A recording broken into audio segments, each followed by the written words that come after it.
तमन्ना आबरू की है अगर गुलजार है हस्ती में, तो कांटों में उलझ कर जिंदगी बसर करने की खू कर ले। Then live like a flower.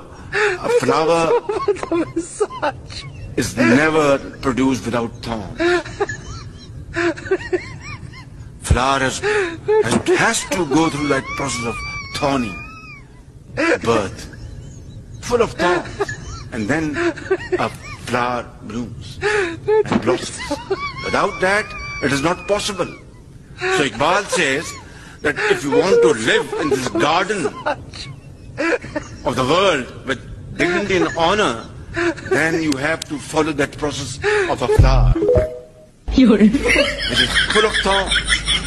Without that, you will not get a respectable space and living and existence in this cruel world.